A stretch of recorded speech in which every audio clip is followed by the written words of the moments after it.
Olá, gente. Esta aqui é uma aula a respeito da participação dos autores da assim chamada Escola Austríaca no Colóquio Walter Lippmann, que tem um papel fundador para a emergência do chamado discurso e ponto de vista neoliberal. A aula que eu vou gravar aqui agora, ela está bem enquadrada no capítulo 4 do livro Nova Razão do Mundo, capítulo chamado Homem Empresarial. Nesse capítulo a gente tem uma exposição mais clara das posições da escola austríaca, posições essas que têm um papel muito importante na definição do significado, na definição, né, do que é de fato o que nós chamamos hoje de neoliberalismo. A escola austríaca em economia talvez tenha oferecido algumas das intuições mais importantes que definirão posteriormente, né, o modo de pensar, enquadrar questões, que a gente pode chamar de disposição epistêmica neoliberal. Bom, para a gente começar a falar da escola austríaca, é interessante a gente puxar um ponto de partida, que é o tipo de contribuição que a escola austríaca fez para, né, o pensamento econômico e, sobretudo, para aquilo que a gente chama de economia clássica em chave liberal. Né? A escola austríaca vai tentar superar todo o conjunto de teses da economia clássica liberal e a gente percebe isso, por exemplo, na forma como essa escola pensa o tema do preço dos produtos, dos bens.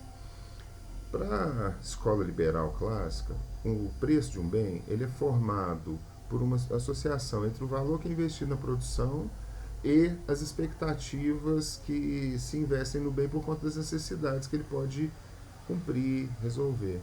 Então, né, a gente estrutura esse pensamento em torno da noção de valor de uso e valor de troca. Os bens têm, né, um valor de uso associado a um valor de troca. Diante dessa posição, se colocou muitas vezes a questão de por que bens que envolviam grandes necessidades, envolviam necessidade de um jeito forte, eram muito menos valorizados do que bens que tinham pouco ou, né, baixo nível de contribuição às necessidades das pessoas, mas que são valorizados. Esse problema é chamado de problema do pão e do diamante. Por que pão é barato e diamante é caro? Esse problema aponta, né, para uma dificuldade da economia liberal clássica, a dificuldade de pensar a relação entre produtor e consumidor.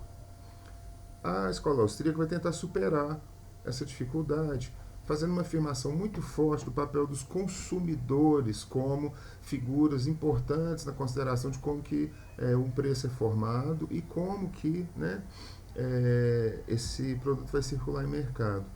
O bem, vai dizer o pensador austríaco, bom, o primeiro autor que vai, né, fazer essa sugestão é o Karl Menger, um bem e o seu valor estão ligados à maneira como os consumidores projetam necessidades.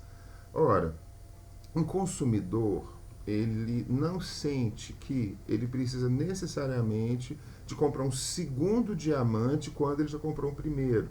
Ou seja, né, a partir de uma primeira unidade adquirida, o valor do bem vai decrescer enormemente do ponto de vista do interesse do consumidor. Enquanto isso, o pão é um interesse constante. Né? As primeiras unidades, né, que são compradas, elas não fazem decrescer o valor das unidades seguintes. Então veja, né? Por que o pão tem um valor baixo e o diamante tem um valor alto? Porque o diamante envolve uma percepção de maior valor e raridade por parte dos consumidores, que, em geral, vão valorizar, sobretudo, a aquisição de uma peça. E é esse fato que vai dar o valor bastante superior que o diamante tem em relação, né, ao pão. Então veja, né, dentro desse ponto de vista, o preço, que é tipicamente considerado do ponto de vista, né, na economia clássica, considerado do ponto de vista de produtor e distribuidor, ele agora começa a ser considerado de um ponto de vista que enquadra muito fortemente o consumidor. Então, né, a consequência disso, para os, né, economistas austríacos, é uma concepção de mercado que vai entendê-lo como uma espécie de ambiente de aprendizado, de recepção de informações e desenvolvimento da capacidade decisória. Né? Então veja, tem duas consequências importantes dessa imagem do mercado como um fornecedor de informações. Né? Em primeiro lugar, essa percepção tende a negar para a gente a existência de conflitos, né, sociais implícitos nas relações de mercado. essa teoria dá ao mercado uma espécie de papel, né, epistêmico importante, um papel de principal horizonte, principal orientador em termos epistêmicos, tende, por outro lado, a entender os mercados de uma forma não politizada. Ou seja, né, você tem uma ênfase que não é politizada no funcionamento dos mercados, e em contrapartida uma ênfase que a gente pode chamar de epistemologizada, ou seja, a tendência a interpretar os fenômenos sociais sob uma perspectiva cognitiva acerca das interações. Né? É como se a gente pensasse assim, né? A gente entende o fenômeno social avaliando o que é a capacidade cognitiva dos atores que interagem e como que eles agem a partir das informações e dos conhecimentos, né, pertinentes e disponíveis. Então, assim, essa transição, ou melhor, nesse deslocamento do mercado de uma instituição que deve ser percebida de uma forma sociopolítica relevante para uma instituição que deve ser entendida de uma forma epistemicamente muito relevante, tem muitas consequências para a gente entender as posições que foram assumidas pelos economistas e, né, nessa altura acho que é melhor dizer também, pensadores da chamada escola austríaca. Existe então uma série de consequências da imagem do mercado como provedor de informações. Algumas das principais delas têm a ver com a afirmação do chamado anti-intervencionismo. Se o mercado é o único mecanismo capaz de oferecer boas informações sobre os preços e, né, orientar as tomadas de decisões, quanto mais o mercado funcionar por sua própria conta, sem nenhum tipo de inibição e intervenção, melhor será, pensam, né, os economistas e pensadores austríacos, melhor será para todos. Isso quer dizer o quê? Isso quer dizer que a intervenção estatal é considerada, sob essa ótica, um fator negativo fundamental. Se o mercado é o principal provedor de informação, independente dos interesses de sujeitos, então, cada vez que o Estado intervém nesse processo, intervém nesse processo de mercado, ele artificializa e distorce a informação.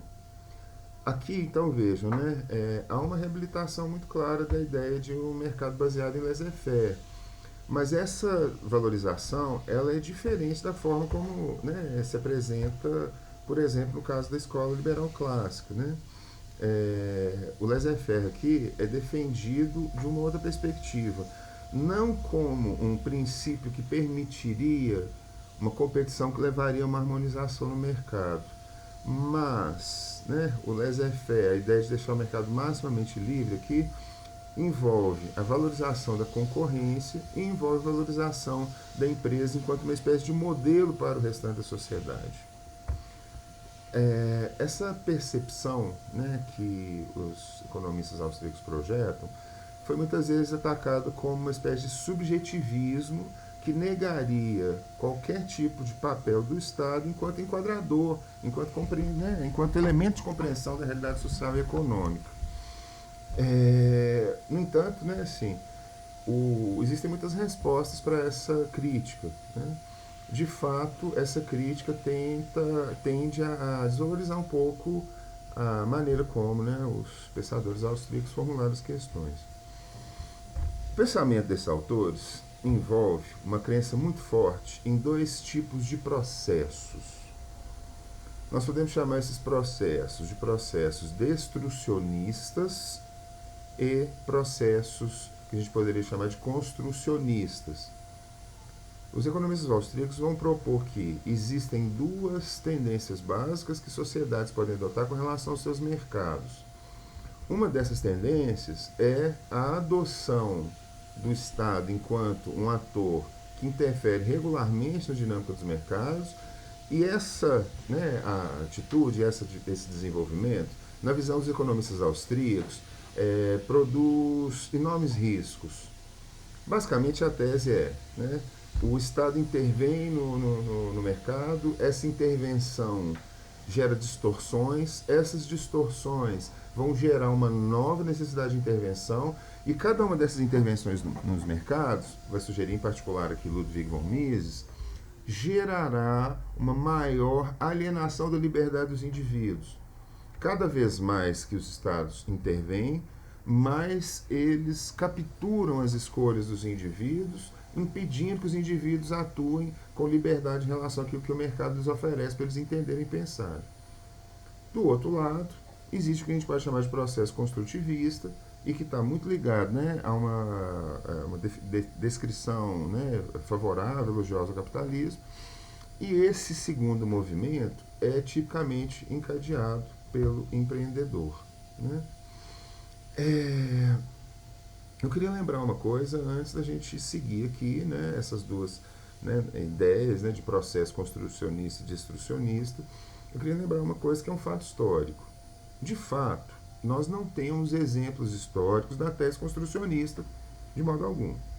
Em geral, muitos tipos de Estado que produziram, né, uma ingerência grande, que intervieram fortemente nas sociedades, não atingiram, não foram levados àquilo que a gente poderia chamar de uma governança totalitária.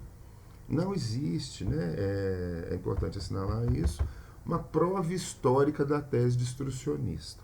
Né? Bom, o ponto de vista que é exposto, né, pelo Hayek e, nesse caso, né, pelo Mises em particular, esse ponto de vista que os autores vão esposar, ele não consegue reconhecer alguma coisa como uma espécie de terceira via. Ou existe um processo destrucionista em ação, no qual o Estado vai cada vez mais intervindo de forma, né, equivocada na economia. E esse equívoco se dá não por falta de poder, mas por falta de conhecimento, por o Estado não tem como dispor do conhecimento necessário para fazer a regulação do mercado. Por quê? Porque esses pensadores acham que esse conhecimento é inacessível a qualquer ser humano, eles acham que esse conhecimento só se realiza dentro do mercado, a partir das interações no mercado, e não é um conhecimento que os indivíduos possam eles mesmos atingir, né? Porque, nesse caso aí a tese é muito forte do Hayek, os indivíduos têm limitações epistêmicas fortes. Né? Mas bem, vamos voltar aqui para o ponto. Esses autores vão afirmar para a gente, ou o mercado é livre e está sempre, né, conduzido pelo processo construtivista, ou ele está, né, sendo, né, objeto de intervenção do Estado e está se gerando um processo negativo. Por quê? Né? Porque quando, né, o processo construtivista se dá, forma-se um número maior de empreendedores, né, os indivíduos assumem melhor a função empreendedora, empreendem mais e geram, assim, pensam os austríacos, mais resultados para a coletividade. Em contrapartida, né, a tese, né, do processo destrutivista é a tese de que o controle do Estado vai progressivamente alienando a capacidade dos indivíduos de usar o mercado para o seu próprio, né, proveito. É como se eles fizessem uma contraposição entre o que a gente poderia chamar de democracia do consumidor e despotismo totalitário. Os autores, né, que a gente está discutindo aqui, o Mises em particular, ele vai afirmar que eventualmente existem boas intenções, né, nas intervenções que o Estado faz sobre o mercado, porque elas indicam, apontam para certos preceitos éticos. A questão toda é que ele vai dizer que esses preceitos éticos não são homogêneos em relação ao processo do mercado. O processo do mercado, né, não pode ser orientado por princípios éticos, por quê? Porque se ele for, ele vai gerar distorções, particularmente em relação àqueles que não estão diretamente contemplados por esses princípios. A única forma como o mercado pode ser conduzido, pode ser, né, orientado, é o processo construcionista ligado aos interesses dos indivíduos. Né? Princípios éticos que são propostos, eles de fato são mais um problema do que uma resposta. Né? Enfim, existe um argumento que a gente pode chamar de ético-político nesse caso, né? Que é o argumento de que quem deve tomar decisões por si é apenas o indivíduo.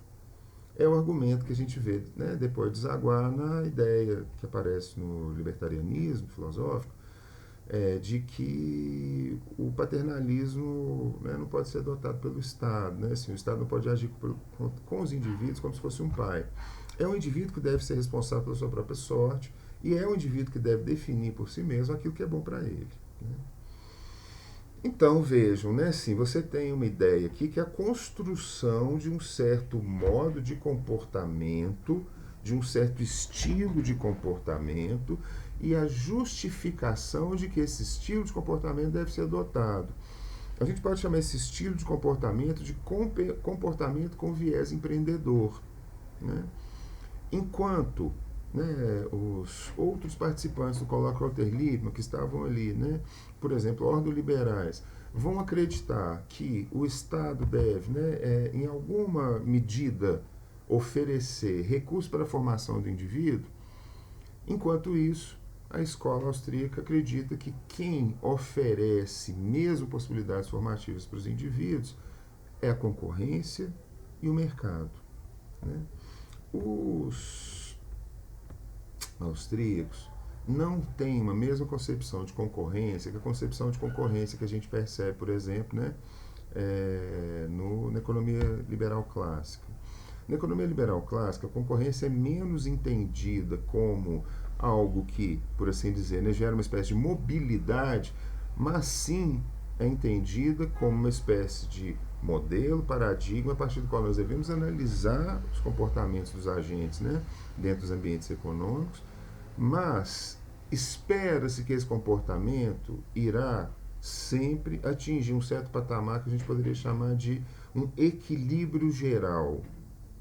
A concepção de concorrência que vai ser exposta pelos economistas austríacos é muito diferente disso. A concorrência, ela vai ter um papel, aliás, ela vai ter uma descrição, uma compreensão muito fortemente epistêmica. A concorrência vai ser entendida menos como uma espécie de processo no qual os atores concorrentes produzem uma nova versão do equilíbrio e vai muito mais ser entendida como um processo agônico, um processo conflitivo em alguma medida, no qual os atores em sociedade buscam no mercado fazer descobertas de informações que são pertinentes para eles, e para que eles façam essas descobertas, eles precisam de afinar, eles precisam de se formar, eles precisam de formar suas condutas como sujeitos capazes de descobrir e ultrapassar outras pessoas em novas oportunidades. Ou seja, o que se supõe aqui? Se supõe uma espécie de generalização ampla da concorrência, que faça com que todos os indivíduos potencialmente estejam envolvidos em situações de concorrência, e essas situações envolvem a observação e aproveitamento das informações que o mercado dá. Isso pode valer, gente, tanto para imensos empreendimentos econômicos, quanto para microempreendimentos econômicos. A informação pertinente que te permite ter uma oportunidade de lucros, ela pode ser muito irrisória ou ela pode ser gigantesca.